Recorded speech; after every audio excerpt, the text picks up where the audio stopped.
Hello, everyone. Good afternoon, good evening soon. Andrea Henderson, Vice President of Philanthropic Planning at Marin Community Foundation. And I'm going to take you through a presentation today that talks a little bit about Community Foundation history, the history of MCF specifically, the history of donor advised funds, and how we leverage that as a planning tool for donors that choose to use it. And then I would love for this to be conversational. Raise your hands at any time, but of course we'll reserve at the end for broader Q&A as well, where I'm happy to talk through some specific examples. So Carmen Cruces was supposed to be here today, but I think along with the rest of the world, they either have norovirus, the flu, or a cold. And so I said, please take care of yourself and don't come today. But she runs MCF's Imprint program, which is our legacy program, and I hope to have the chance to introduce her to you at a future time. So first, what is a community foundation? It's probably just to give you a little bit of background. I'll also give you a little bit of background of how other nonprofit organizations that have been started with, whether it's Fidelity or Charles Schwab, have similar functionality. But community foundations like Marin Community Foundation play a critical role within their various communities in building and sustaining a community. The first community foundation was actually started in the early 1900s in Cleveland, Ohio. And the inspiration for it was banks were holding on to all of these people's trusts, and they had to essentially distribute this money into the community. And they said, is this really the role of a bank? So a community foundation was started in Cleveland, Ohio, their own foundation, to move this money so that the foundation could have a governing body that determined where this money would go, where the needs were greatest within the community. It also allowed donors to pool their assets and pool their funds or give to an organization. Even if they could only give a little, they could contribute to something even greater. So from the origins in the early 1900s, there are now over 900 community foundations across the nation. Some of them have $100,000 in assets that they manage, all the way up to $14 billion. Marin Community Foundation is one of the top 10 with almost $4 billion, so $3.5 billion in assets that we manage. So these assets, like Paige had mentioned, are either fundraised assets from the community, and they've entrusted MCF or the Community Foundation to distribute it into the community where needs are greatest, whether it's giving it to Vivalon, providing a loan to help finance a building, whether it's giving to an new affordable housing project. There are a number of different areas that we are identifying where the needs are greatest, and that how the community can get involved. So what is the role that MCF has played overall within the community? Again, we are the steward of the Buck Trust. That is how we're born, and I'll get to that history a little bit later. But really, we want to be an advocate and partner for our community to bubble up where needs are greatest. Also to listen to community members such as yourselves. This is an issue I'm seeing in my community. I wish to address that issue. I want to leave a lasting legacy. I want to give during my lifetime. I want to give when down the road and enable my children to pass on my legacy. So we are that powerful advocate and partner for nonprofits. We are a powerful advocate and partner for community members that want to leverage a tax advantage tool to donors, which I'll get into shortly. There are a variety of funds that we offer. Who's heard of a donor advised fund before? Great, perfect. So a donor advised fund I'll talk to in a little bit, but there are a number of different funds similar to bank accounts that are opened at a community foundation or an organization. Is this too much feedback for everyone? A little? Too much? Turn it down, you think? Okay. How's that? Keep talking. Let me stand back.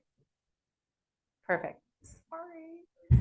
Okay, I'll keep talking and try to position myself in a place where the feedback is not too offensive. We also partner with families, most importantly, and the successive generations to determine where do you want your money to go currently in your lifetime, and also when you have decided to pass the torch to future generations, or if there is no future generation to pass on to, are there organizations that you want MCF to partner with to execute on your philanthropic objectives? Would you want to instruct MCF on how you would like that to happen? These are all things that we have done to work within the community for families and community members. And we make grants to nonprofit organizations all over the world, all over the nation, and here in Marin. So before I get into some vital statistics about MCF, I'm going to talk really broadly about the donor advised fund, which is there are two sides of every community foundation. There is our geographic mandate. We are here and exist to serve the needs of the existing geography, which we oversee, in this case, Marin County. The second side of a community foundation's role is being essentially a fund sponsor. The donor advised fund was started in the 1950s, 60s, essentially as a tool for, it was written into tax code. An individual wants to give money right away to get an immediate tax write-off, but wants time to think about and to retain advisory privileges on where that money should go into the future. And so it is like a philanthropic, I guess, bank account, to put it very simply. But the reason you can receive the tax benefit is you're giving legal control of the stock, of the money, of the home. People have given us homes that we've sold. You give legal ownership over. You receive the immediate tax deduction, 100% for that gift. And then now that money is put into an account that you have advisory privileges over. That means you would go in and you will say, I want every year to give X amount to Vipalon. I want to give X amount to Canal Alliance. I want to give X amount to the opera or Marin Ballet, whatever gives you, whatever causes you're most passionate about. But really the beauty in the tool is you have time to think about it. You address the financial need right up front, whether that is through, there is some tax or financial incentive for making the gift, whether it be estate related, annual tax related, and then you have time to be thoughtful about your philanthropy. And one of the things that I'm proud of at MCF is we have a great team of philanthropic advisors. Has anyone met Kristen Turek before at MCF? Ebony Marshall? We have some of our philanthropic advisors have been in the community for over 2 decades, very passionate about the work. And they sit down with our donors and have an in-depth conversation about what you would like to do. Some donors say, I know exactly where I want to give, and I just want to use the DAF as a vehicle. Absolutely. But we make sure that we wrap around the team that you might need to support you. So a DAF is a common vehicle offered by many different community foundations, offered by Fidelity. There are a number of financial services providers that also offer it. They essentially create nonprofit arms that enable this to happen. So there are a number of people that leverage those what we would call commercial donor advised funds as well. So before I continue, are there any questions about donor advised funds? Okay. Yes. No, so setting up a fund, there is no cost. There is definitely, so when I get into the legacy program, which is more of a planned giving tool, there is absolutely no cost there. The time when there is a cost though to, once the fund is active and you've made your gift, you're doing grant making, there is an administrative fee associated with that. So we do work with donors that want to create what's called a legacy fund, and I'll dig into that, but nothing's going to happen with that right now. You just are naming, you've created your will. You said, I have this legacy fund at MCF. You put it in your will and it sits and it waits until what we say matures, because we don't like to talk about people's passing. We say that this legacy fund matures. And then we steward the donors' assets to their desired intent, but there is a basic fee schedule based on how much in assets are in the fund. Sure. So let's say a donor, this happens quite a bit right now because the stock market has performed so well. We have a number of donors that are holding on to, they bought Google in the early days and they want two things to happen. They want to avoid capital gains tax on the benefit that they are going to get when they liquidate the asset. They also want to get a tax write-off for the amount that the value of the stock that they give to us. People can also give us, $10,000, $50,000 because they're trying to offset a tax burden that they have in that year. Once that money comes into the account, there's a calculation that's run. Am I answering your question, giving the example? Okay, so whatever you choose to gift, we liquidate it, we put it into the fund, and this operates with a number of different community foundations have a similar, what we call fee schedule. And on that set amount, there is what's called a tiered fee. So let's say there's $50,000 in there, there would be 0.75% charged on that $50,000 on a monthly basis. So in a year, that would amount to maybe around, I would say right around between $300 and $500 annually that's charged to the fund. And every different organization has different fee structures. So a Fidelity or a Schwab, Marin Community Foundation, San Francisco Foundation, every foundation has a different fee schedule, but it's based on how much money you put into your fund. I don't know is that answering your question? It's a beginning. And I'm happy to have a follow-on discussion as well around it. Yes. What can you contribute to a donor advised fund? Sure. You can contribute the standards. You can contribute cash, stock. We've had clients donate homes that we then sell, net out the cost to sell that home, and we put the cash proceeds into your fund. Cryptocurrency is actually very popular right now for anyone that is in cryptocurrency. We've had individuals gift their privately held, if they own parts of a company or they own a business and they want to be bought out, they're going to be bought out, they gift us their interest and we hold on to that. So MCF becomes now a part owner in that company. And then there's some event where the company's sold and those cash proceeds flow into the fund. But the donor at the time that they gift that interest will get the tax benefit of, at the time, the appraised value of whatever gift, the appraised value of the home, the appraised value of the stock, the face value of the cash, etc. So there are a number of different things that can be given to a donor advised fund, whether it be simple all the way to complex. Yes. Does money have to be dispersed from the donor advised? So as a best practice, MCF likes to say, we don't want you to hold on to the money. We want you to put it into the community, wherever your community may be. It could be in New York City, it could be here in Marin, it could be in Chile. But so as a best practice, we ask our donors to consider distributing at least every 2 or 3 years from annually would be wonderful. But there are times that donors want to build a balance and say, I'm saving to support a particular capital campaign. And so they are holding on to the balance for a while. But we do like donors to consider making at least a single grant annually and definitely within a 3-year time period.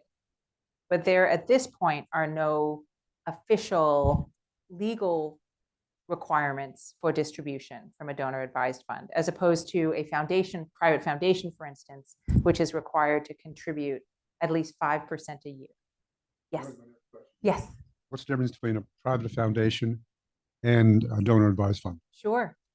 So a private foundation is its own 501c3 nonprofit. It is established, and there are a couple types of private foundations. There are non-operating foundations where 2 wealthy individuals come into some money, they put that money into a private foundation, and then they are just granting it into the community.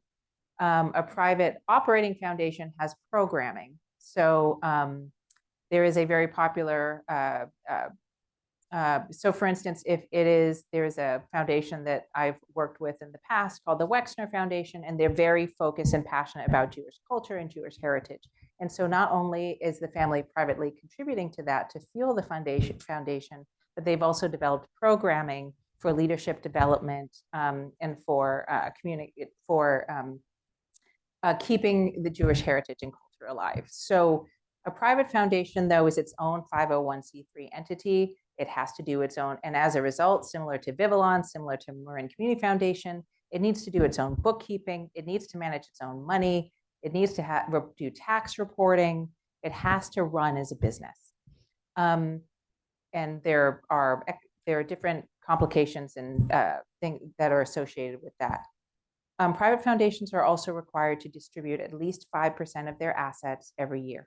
So that there is a minimum that needs to be deployed.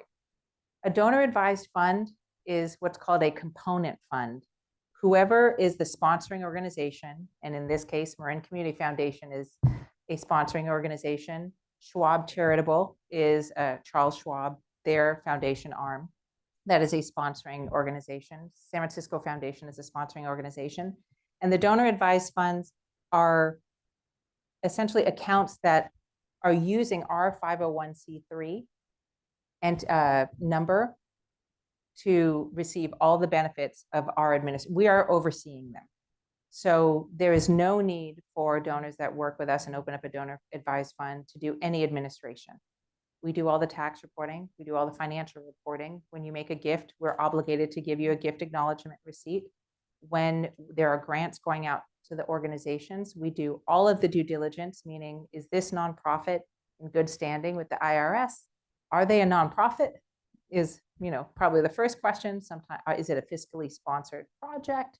We're just making sure that when the grants go out the door, we take care of all of that for you. So essentially, MCF becomes the administrator of the assets that are gifted, that you have advisory privileges over. So it's just a simpler vehicle that you don't have to run like a business.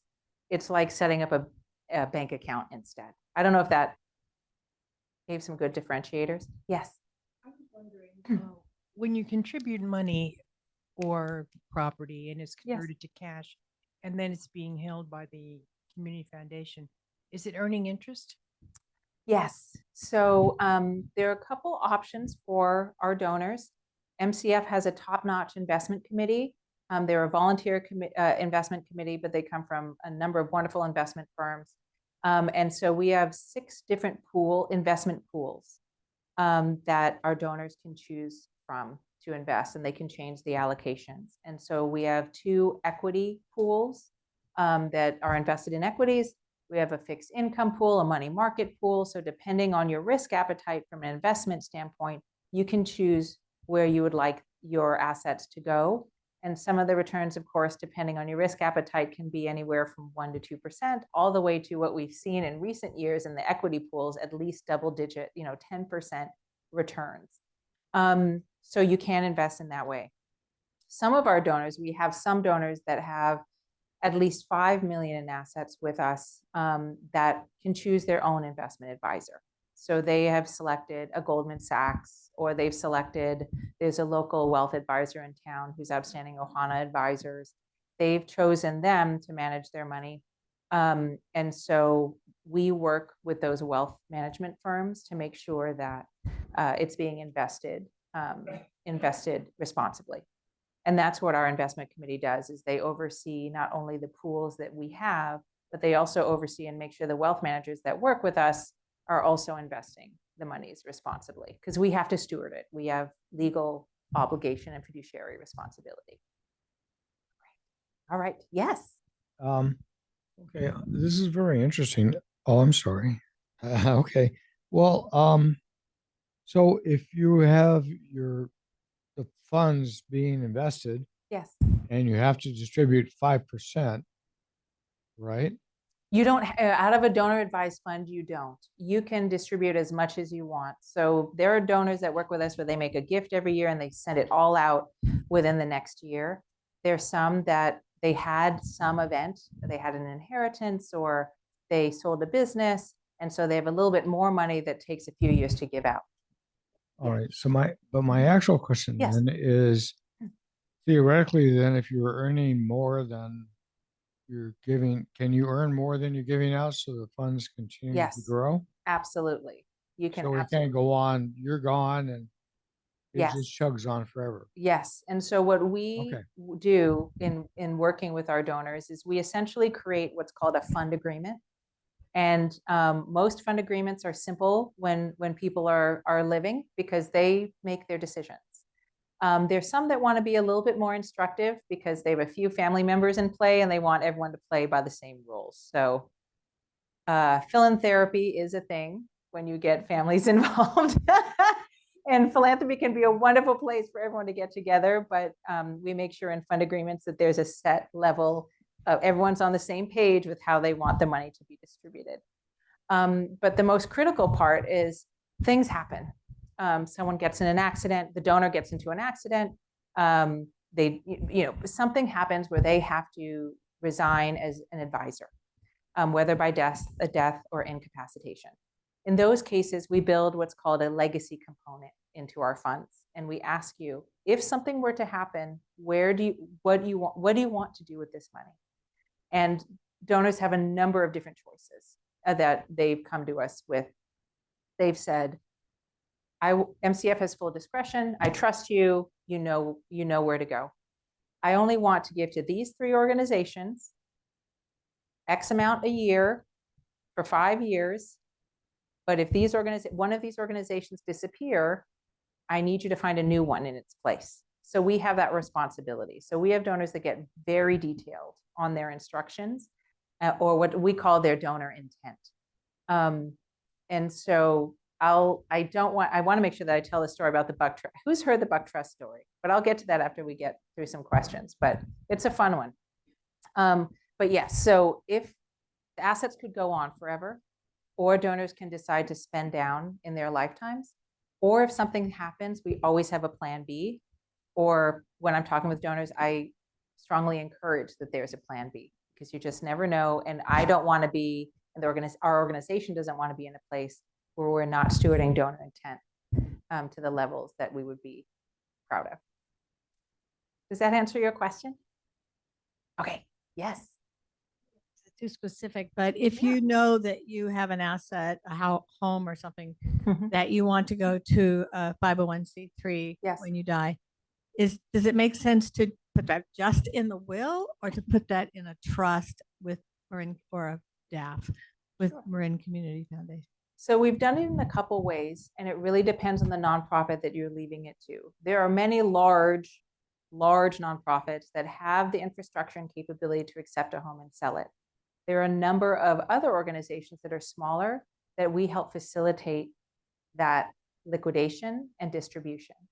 And so those organizations either come to us for that support and say, we want to set up a fund with you in order to take all of the complex gifts we're ever going to get and use a fund, which is a different type of fund. It's called an organization fund, where we work directly with a nonprofit and we enable them, give them the infrastructure to accept complex gifts.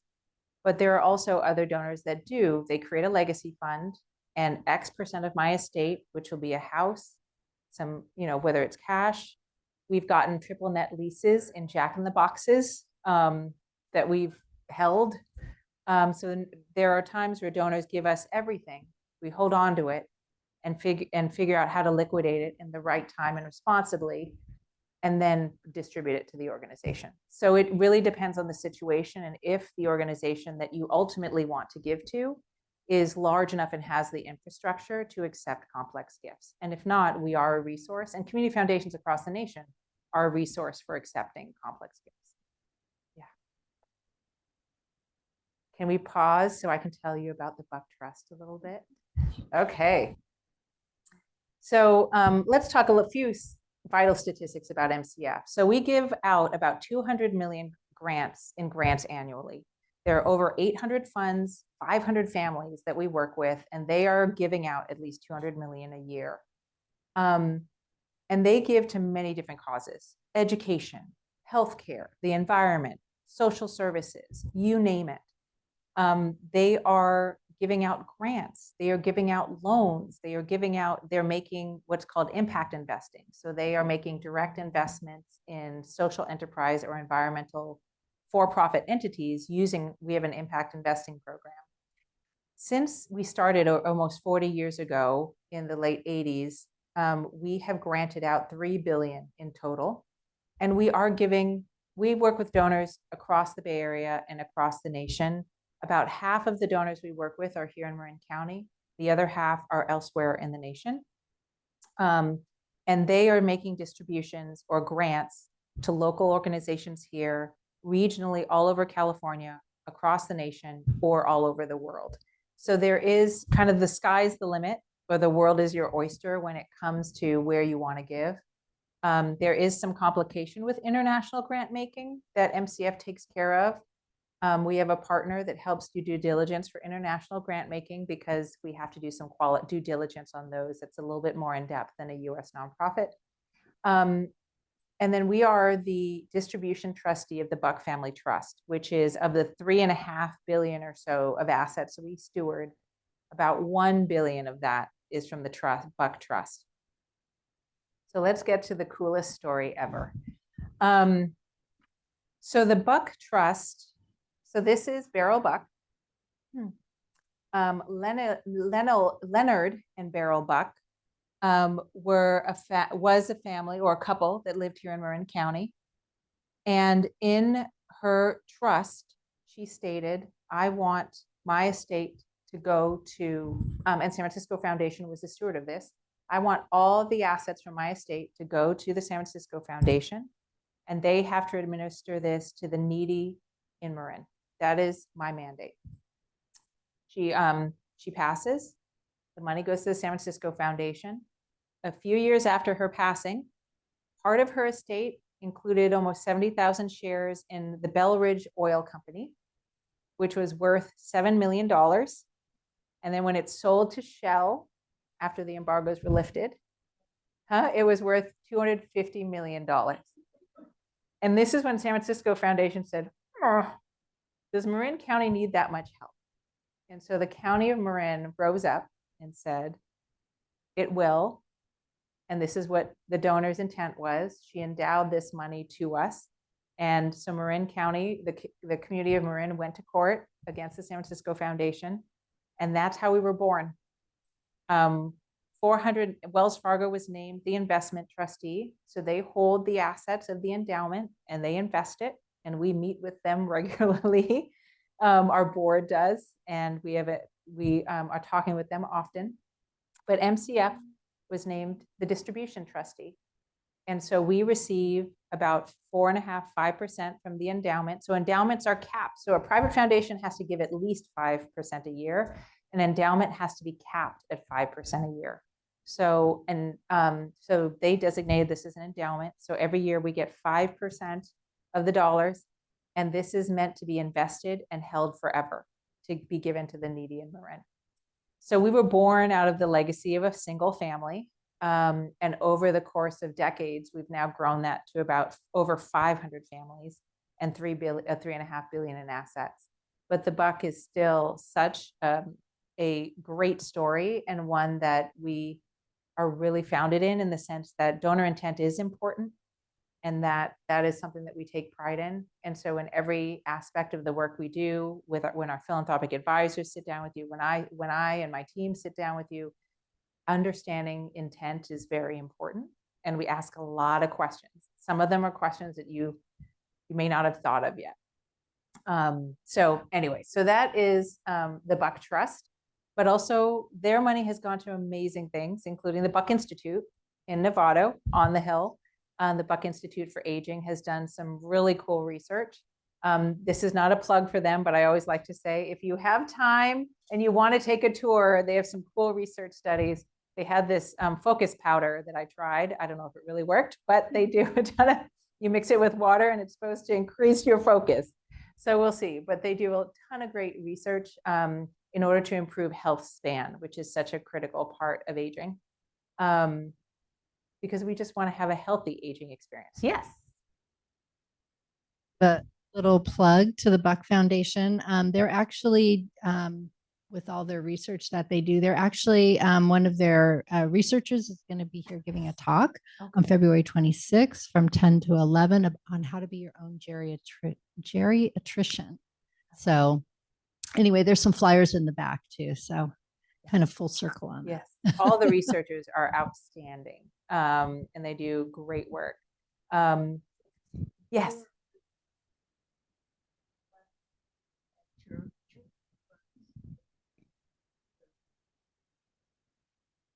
Sure. So, so those charitable funds, oh, from the buck.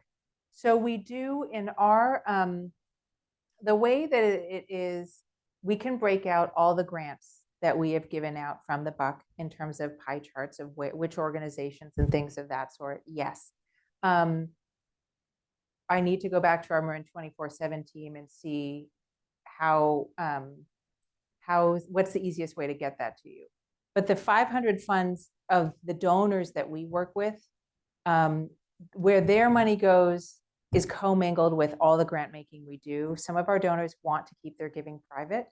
And so our donors will set up so these 500 funds are individuals that have come to us, set up their funds and said, this is the John and Jane Doe fund.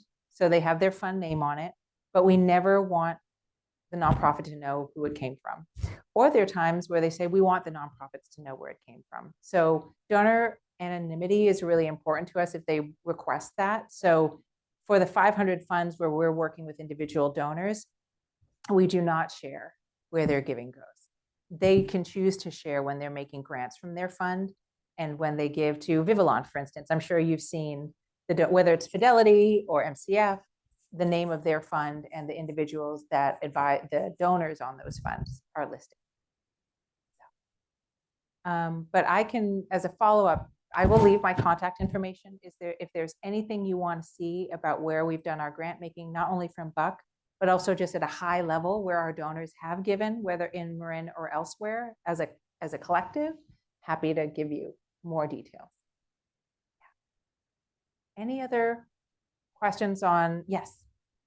The money has to go to a nonprofit. Yes. We can't, okay. The money has to go to a 501c3.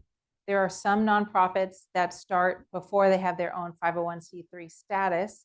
They might need a fiscal sponsor. So there are times where we've given to, so if there is a small arts organization that's just getting started, but they are fiscally sponsored by an existing nonprofit in town, Marin Link is a known fiscal sponsor, and they will have financial oversight over that project as they work to get 501c3 status.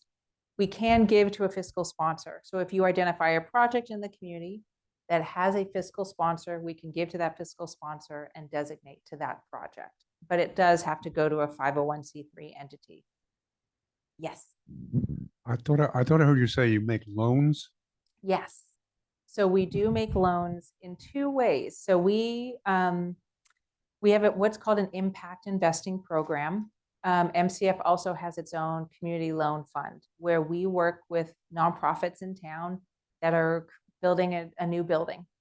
And so we're able to, or they want to acquire, I'm on the board of Lifehouse, and are contemplating opening up a new home for Prader-Willi syndrome.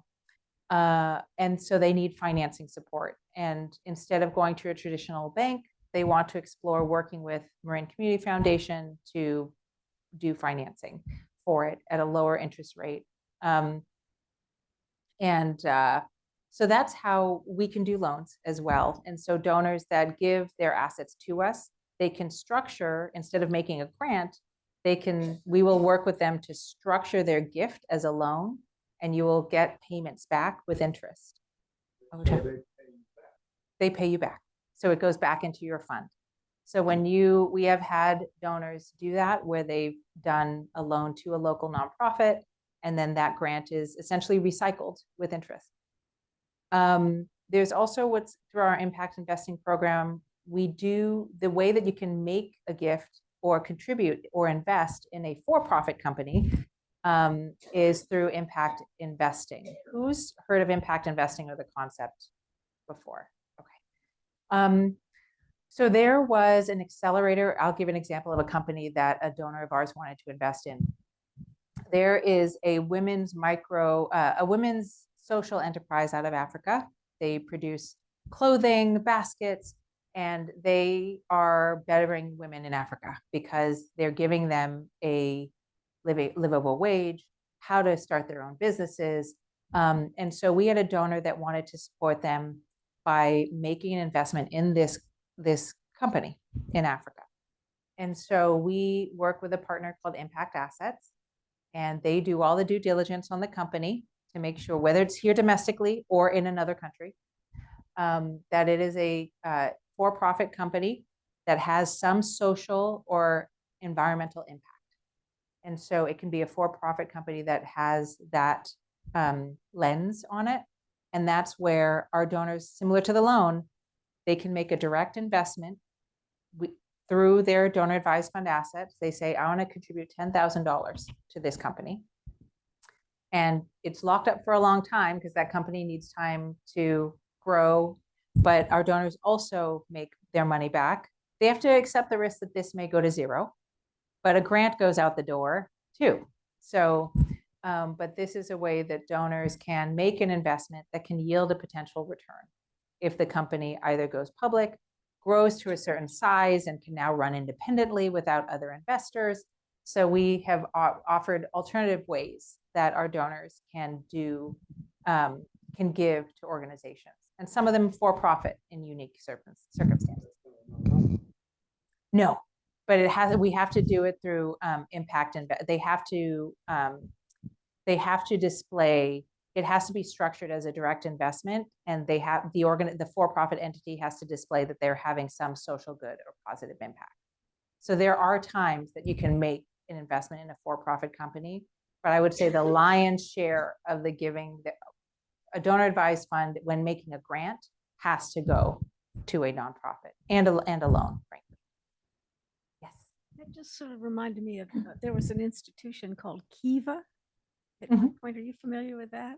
That name sounds very familiar. They have the same goal of giving to, I don't think it was just women, but or people that had demonstrated in all countries of the world a business they'd started that really could use some help. So people enjoyed giving and could select the various the companies places. to support. Fascinating, the different Yes.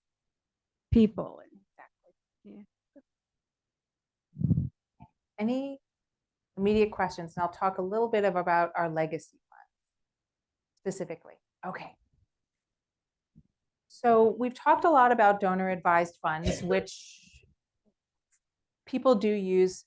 A donor advised fund is not a required tool for doing philanthropy. Many people give directly to the organizations that they give to. Donor advised funds are just an option. So I always tell people, donor advised funds are great. They're a great tool. They're a great way that, I have a tax write-off I got to figure out right away. Let me put it in the fund and I'll think about where I'm going to put it later. So that you don't have to think about at the end of the year, where's my charitable giving going to go? So it gives you a little bit more time to think about it. But where we have really spent a lot of time with our donors is around what's called, at MCF, it's called Imprint. And it's what we call a legacy fund program. So with a legacy fund, that can become a number of different fund types down the road. But what we do is there is no cost to set it up. Going back to your question earlier, ma'am, around there's no cost to set it up. You have a will and you've created the legacy fund, and you put the name of that legacy fund in your trust in any of your estate documents. This is the portion of my estate that's going to go to philanthropy, and it's going to go into this fund at the Marin Community Foundation. And that's all you have to say in it, full stop. If anything changes with where you want to give in the future, you never need to reopen that estate planning legal document. You don't need to pay legal fees because we've structured it so that your agreement for philanthropy is with Marin Community Foundation. So there are times that donors will say, I want X to go to Vivalon, I want Y to go to North Marin Community Services, and then I want the remainder of my estate to go to my legacy fund at Marin Community Foundation. In preparation for that day, we've already sat down with you and written a full agreement that outlines where you would want MCF to steward that money down the road. So that could be, and you can gift your assets of any kind, home, liquid assets or complex assets, such as real estate.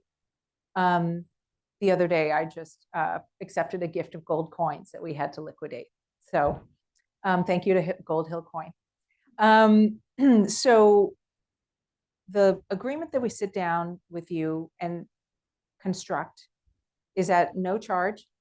If you have a legacy that is going to be relatively significant, you know, $1 million or more in size, and it needs more time, when you have a lot to give out over time, we want to bring a philanthropic advisor in to sit down and plan that out.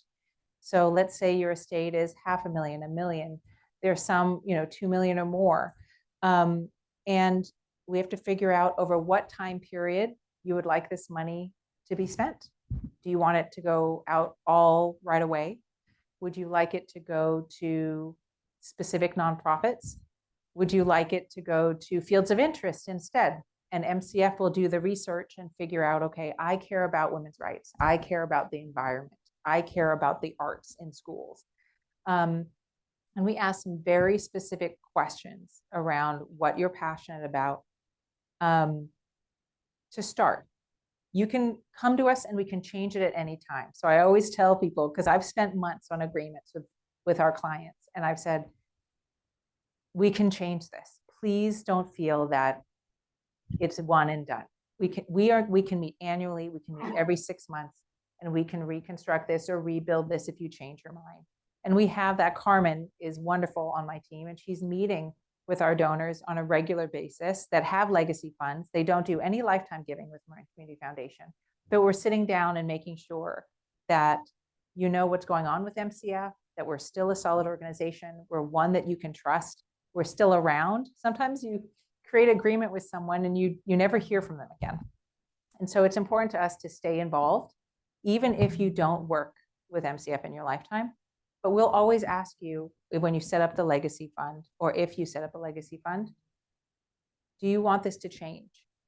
Do you want your children involved? Do you want your nieces and nephews? Do you want your family members involved? They don't have to be. There are times that there is a burden that comes with the responsibility of philanthropy.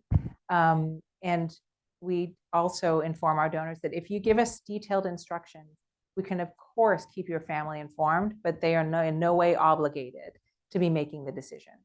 So we can make the fund as agreement and the donor intent summary as detailed or as simple as you would like. Yes.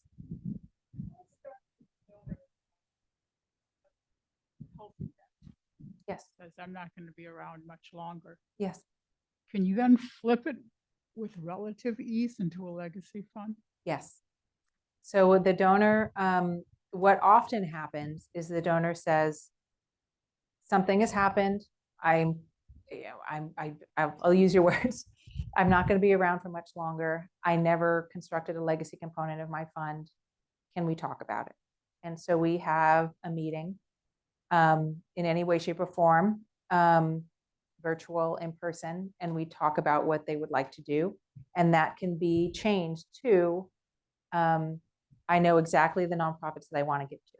I want it to go to 3 organizations, and I want you to give it to those 3 organizations over 10 years. To the end, they can get as specific programs that you would like the gifts to go to. And we make sure we create agreements that make sure that it's going to that program. So absolutely, we can change, the legacy component of a fund can be built out from a donor advised fund. So MCF will handle all the administration and implementation. So you've named the fund in your estate, the estate liquidates, it comes to MCF, and then we have an advising team that goes to work. Some of them are simple if you've designated the nonprofits. Some of them are very complicated. And our advisors are sitting down and doing the research to find where the monies are going to go. So it really depends on how someone wants to construct their legacy. Yes. If you have your will and it's been written with a particular attorney, and that attorney has since retired, died, Mhm. whatever, does the foundation have its own bank of lawyers? Or we have to go find our own lawyer? Yeah. So you would, if you're going to amend your estate documentation, you will have to find your own lawyer. However, we do have a number of lawyers that we work with in the county or elsewhere if you don't live in Marin County that are exceptional.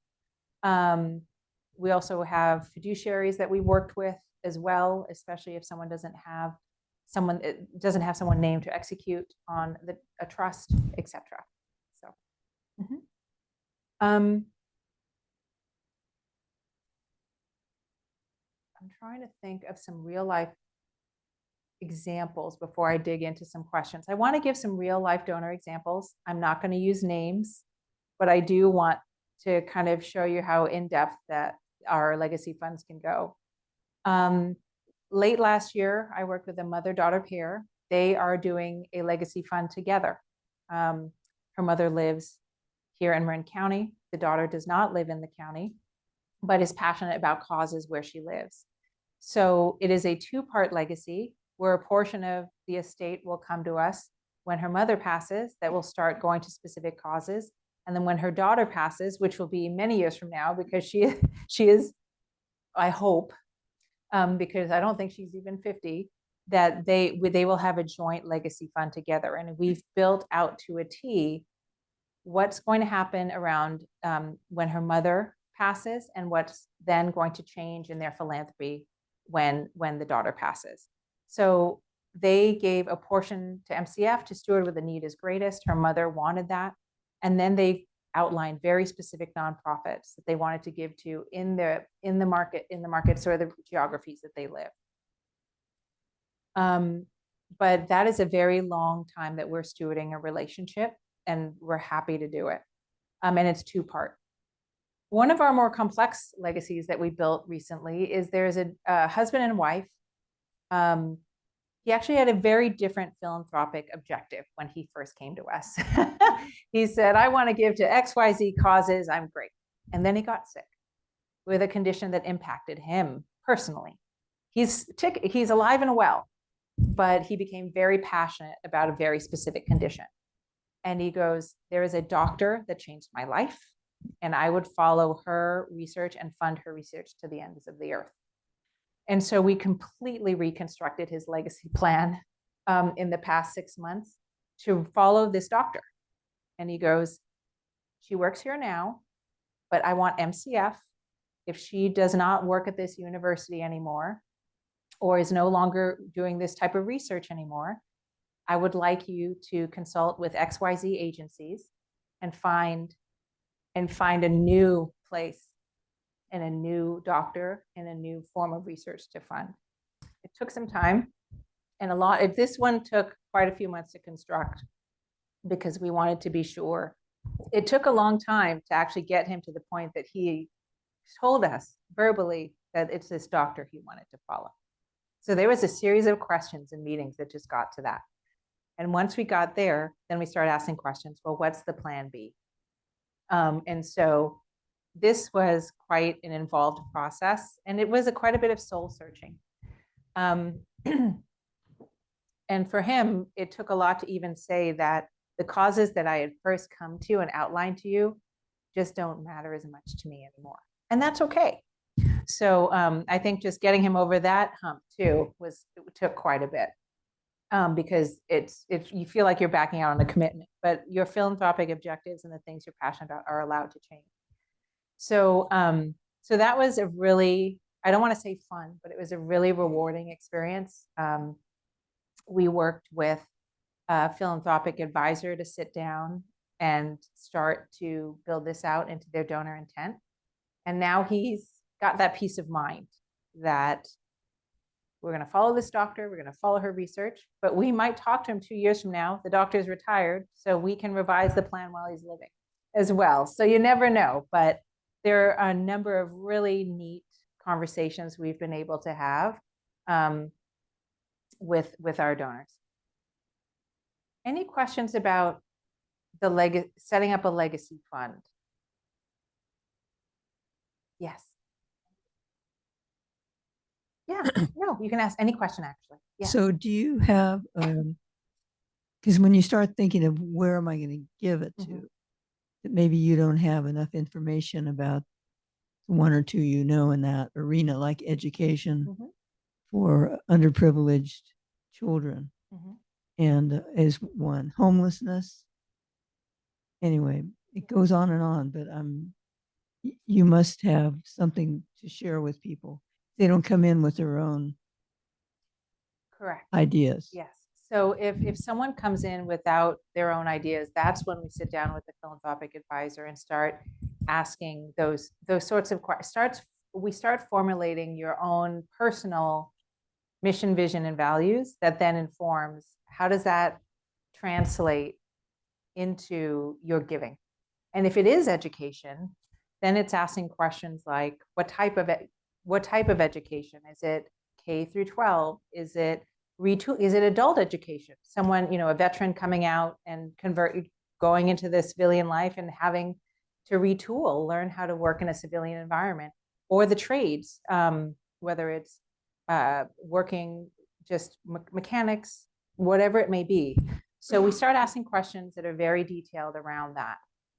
And where would you like that to be given here locally in Marin County? Would you like that to be distributed on a regional scale? So those are the types of things that we start asking, and we do come to the table with, here are some recommendations or considerations. Or we can, even if you say, I don't know where to give it all, then we come to you with a list of, here's some philanthropic categories, like education, the environment, women's rights, all of those things. And then we start to narrow it from there. Team up with somebody like Oprah, who has a school and I don't know what else in Africa. So yes, we do have donors that have said, I really love this school in Africa that Oprah has. Can you make sure that we find a way to fund that school? And so we'll do the initial diligence to ensure that you can give to this school. How do you give to this school? And things of that sort. I don't know if I'm quite answering the question. Yeah, but absolutely. So we do some initial research or vetting of the nonprofits outlined to make sure that they are in good standing and would qualify to receive gifts. And the component that, there's the nuts and bolts of creating a fund, but I think, we don't need to read a slide, but I think the most important thing to me is really being able to have that relationship with our donor. There are donors that we have a natural relationship because we work with you every day, because you're giving through MCF, through a funded MCF already during your lifetime.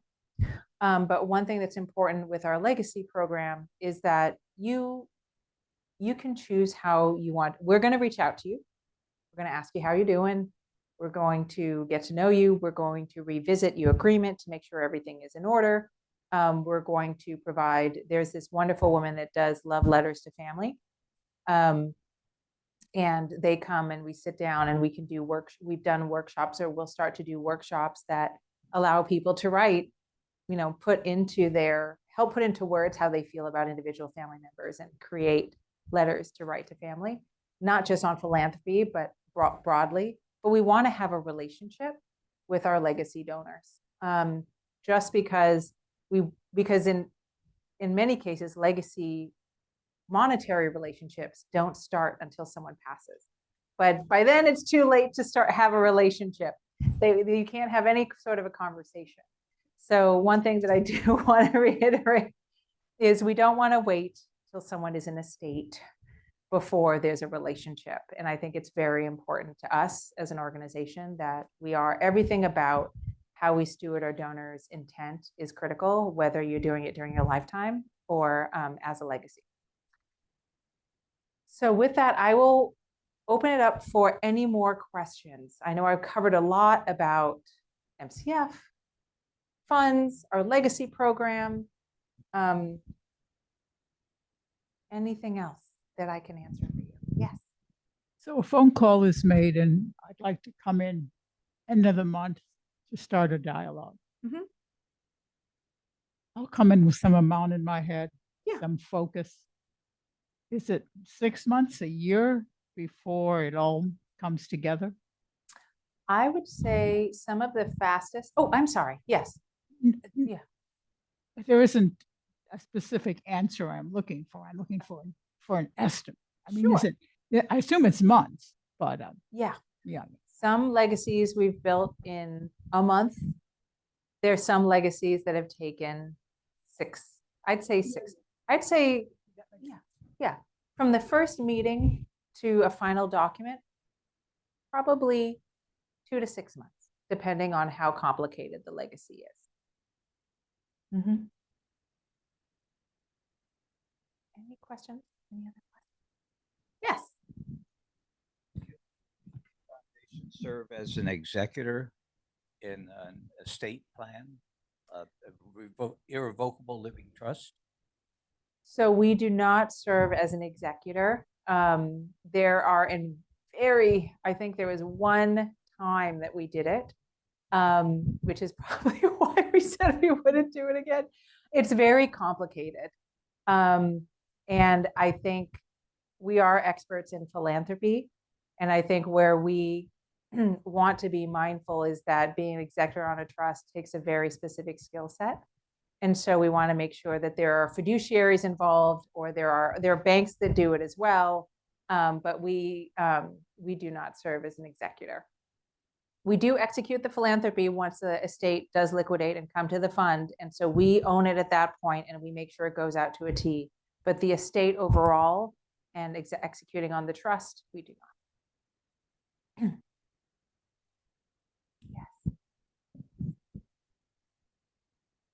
Where does a qualified charitable deduction fit into this scheme? That is a great question. So a qualified charitable deduction cannot go to a donor advised fund. It can go to 2 different, so there are a few ways that donors have engaged with MCF with QCDs, which is a portion of your required minimum distribution that can go to charity. Donors have either given it to MCF, to our general fund. That's one way that it's been done. Or donors have set up what's called a designated beneficiary or field of interest fund. The IRS does not allow a donor advised fund to be the beneficiary of a QCD. Unsure why, but I suspect it's because the donor still has some advisory privilege and it doesn't have to go right away. And there's no immediate link to where that money is going to go next. With a designated beneficiary fund, by definition, you're designating 1 nonprofit, 2 nonprofits, 3 nonprofits. And so they're donors that accumulate their QCDs in a designated beneficiary fund at Marin Community Foundation. And then in their fund agreement, they've stated this is going to go to ABC nonprofit. And so the IRS does allow for QCD contributions to designated beneficiary funds or field of interest funds, but not donor advised.